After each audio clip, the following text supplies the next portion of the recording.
Weak men are always destructive because hurt people hurt people. Yeah.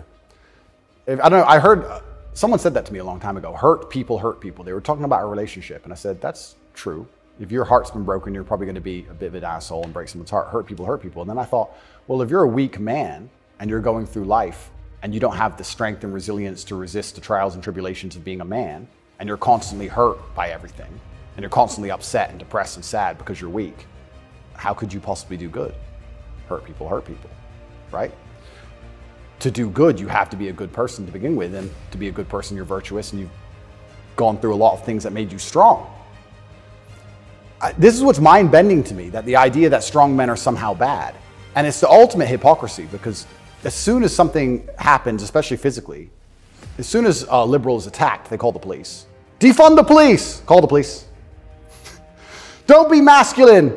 Police officer, please. They want a big, strong man with a gun. Guns are bad. They want him to have one, right?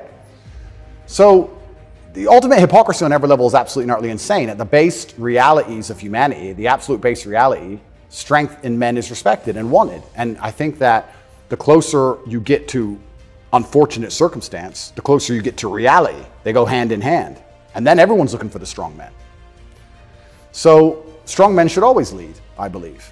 And for the longest period of human time, that's how society functioned. The strongest men led. But in the Western world now, that doesn't seem to be the case anymore. And weak men are emotionally led. They're not particularly stoic. They're impulsive. And I would say that the most heinous acts, perhaps, that happen in modern society today are purported and committed by weak men. I don't think a school shooter is a strong man. I think it's a weak man. I think it's a man who's been picked on, got butthurt, is upset, girls don't like him, never learned any emotional control. He's the kind of person who does exactly what the TV tells him to do. Act out your feelings, cry when you want to cry. Well, now he's angry, so now what? You told him to act out his feelings. What do you expect him to do? I think that weak men do the worst things. I think weak men hurt women. I think weak men rob stores because they don't want to wake up and work hard and go to work and do it the honorable way. It's a weak man who goes and steals. It's a weak man who beats the shit out of a girl. It's a weak man who shoots up a school. This is all weak men stuff. And society as a whole is telling men to be weaker and weaker, saying it's somehow the solution to everything because being a man is toxically masculine. Being a strong man is bad. It's toxically masculine. To be a good man, you have to be a very weak one. Well, look at the most heinous acts that are committed in society. Show me a strong, honorable, virtuous man of principle who's doing any of this stuff. So weak men commit the atrocities in this world. Absolutely they do. And it's weak men who also attack anybody of virtue, because I think when you're weak, you're intrinsically unhappy. Yeah. I don't think as a man you can be happy if you're weak. I think happiness and strength go hand in hand. Yes. I think that's how we're supposed to be, right? Even strength of mind, strength of conviction, strength of something. If you're weak, you're going to be miserable. So I do find satisfaction in the fact that most of the men who truly dislike me are miserable and weak. And also, like I said earlier about women being gatekeepers, women are fantastic. Women are they're like a barometer for society. I would say you can measure the strength of a society or the virtue of a society or how decayed a society is largely by the actions of many women. I'd like to argue that point. I can argue that point in many different ways.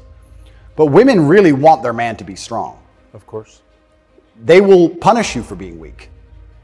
And I'm not saying you can never cry to your woman. I'm not saying you can never open up to your woman. But there's going to become a time where she expects you to just be capable. There's a problem. And even if you don't know how to fix it, your job as a man is to say, I'll handle it. Even if you have no money and no hope. And to go find a way to fix the problem. If you're weak and go, I don't know, she becomes very resentful towards you. And she'll punish you for that weakness. And I think what she's trying to do on an evolutionary standard is inspire you to man up, because it's your job to protect her, isn't it? Of course. So if she sees you and looks at you and doesn't see you as a man who can protect her, she can't respect you. So every survey of female happiness in the West shows just a straight decline since about 1970 till now. Women are becoming less happy in the West. I think it's very obvious.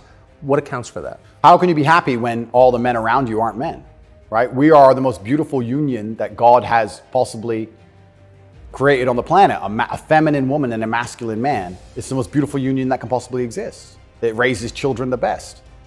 Both parties are happier. Both parties gain. It's a net positive for everybody. There's no negative. There's no downside.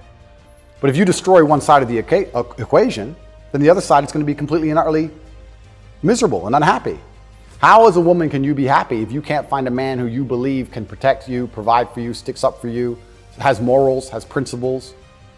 There's none of those men left. So then what they do is just go from man to man trying to find it. And by the time they've been through enough men to maybe find someone semi-close to it, they've been through too many men to ever be happy. And then you have the absolute destruction of Western society. We talk about why men don't get married anymore. I can tell you why I wouldn't want to get married in America. I don't see the point in being married to a woman who's had so many partners before me that she can't properly pair bond with me, and then giving her the opportunity to financially destroy me. I think that would be a bad chess move. And I do believe in marriage. I think society would be better if everyone was married. I'm saying that if you're living in an immoral society, being a moral person, if you're not careful about it, you can get wrecked. If the game is rigged, you have to be very careful if you play it. So how do we encourage men to get married? Well, they need to be worth marrying, but so do the women, right? So everything's decaying on both sides. Everything's spiraling. One of the reasons I also got called misogynistic, and I'll say it here, I argue the point that for the longest period of human time, evolutionarily, women had to adopt and find a way to take the ethos of an opposing tribe perhaps quicker than a man could because of war. If the men would fight and a tribe lost and the women survived, they had to change how they thought to fit in with the new tribe to survive. Yeah, because they'd be carried off. Because they'd be carried off. Of course. Like the French women were sleeping with Nazis towards the end of it. Towards the end of Paris occupation, all the French women were sleeping with Nazis. When the Nazis got kicked out, the French women had their heads shaved because they got caught hanging around with German soldiers. The German soldiers killed their husband. 3 years later, they need to eat. So the German soldiers have a wage. He's handsome. It's amazing how quickly they can adapt. And that's for their own survival. That's fantastic. But then if you extrapolate that out and you understand that to be true, then you also understand that women are more susceptible to programming to a degree. I got called misogynistic by saying that if you sit 100 men and 100 women down in front of propaganda, I believe that women are more likely to believe a lot of it. I think a lot of liberals are female. They're more emotional. And it's easier to convince them of something if you use an emotionally led argument, right? So if by extension you now have women who are emotionally led, who are being convinced and their logic is failing because they're being tricked with an emotionally led argument, and the man they're meeting has no principle and no honor, and he can't resist that, she's in charge of the house, well now she's telling the man what to do, right? If I would have come home during COVID and my woman said, you need to wear a mask, I'd say, no I don't. End of conversation. But if I was a simp, you need to wear a mask. Okay, baby. Don't, all right.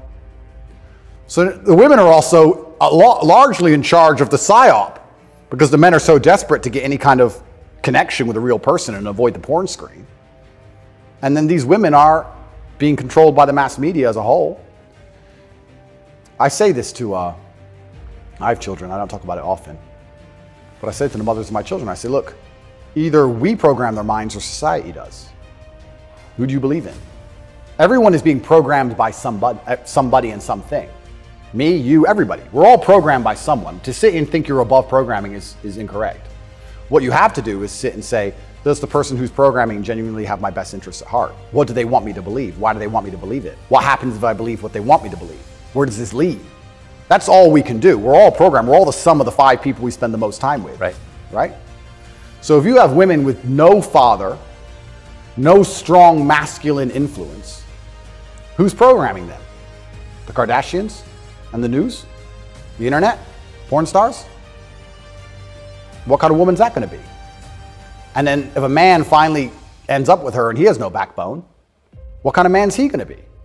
I don't want to comment on these things because I don't want to make personal enemies of people I don't know. There's a guy called Adam22. Once again, I have no idea who this man is. I just saw on Twitter yesterday that he was with a porn star who'd never done a male scene.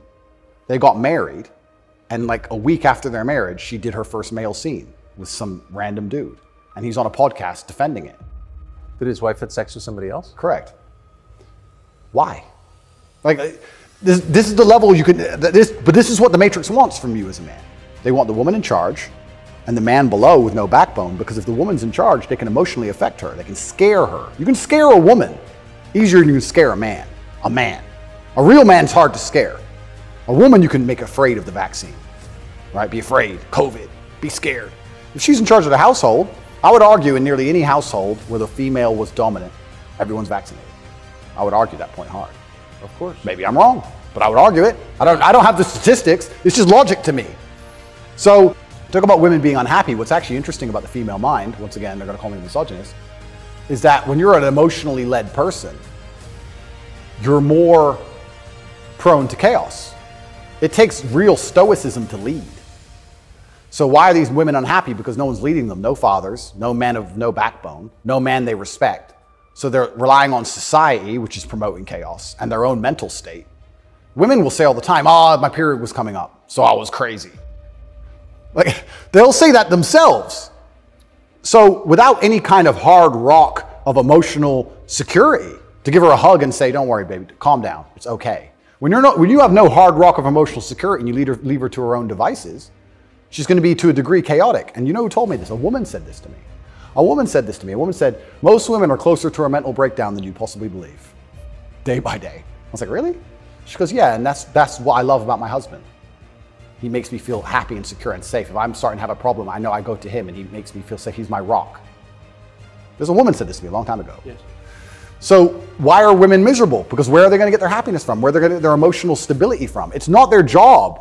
I don't believe it's a woman's job to be emotionally stable. It's a woman's job to do many other very important things that men can't do. More important. They're better than men at a lot of things, women are.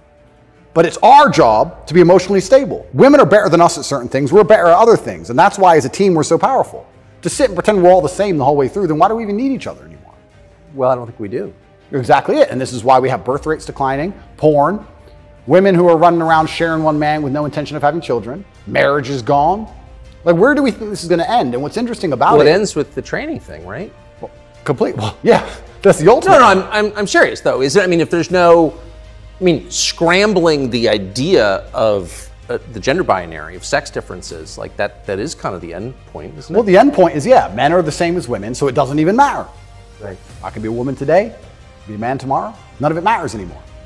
I also think a large part of this transsexual movement, I think a large part of it is a deliberate attack on us and our senses because they're trying to convince us to ignore our eyes. I do believe that is a bottom line. I think the bottom line of slavery are your own senses. Like, no matter what I'm told, that it's cold outside, I feel warm. That's the bottom line. So once they can convince you that your senses are wrong, well then you're completely open for the slave programming. Once you can look at something with your eyes and ignore your eyes, you're a prime candidate. So I think a lot of this has also something to do with that. You are gonna say that's a girl. That's what you are going to say because you have to. And if you say it long enough, you'll think it. And if you won't, your children will because we'll tell them. So eventually, you're gonna say it. And then it becomes true. Then you ignore your eyes. Now you'll believe anything, right? Till the next thing comes along. Now you'll believe all the people on the jets telling you about climate change. It's all an attack on the senses.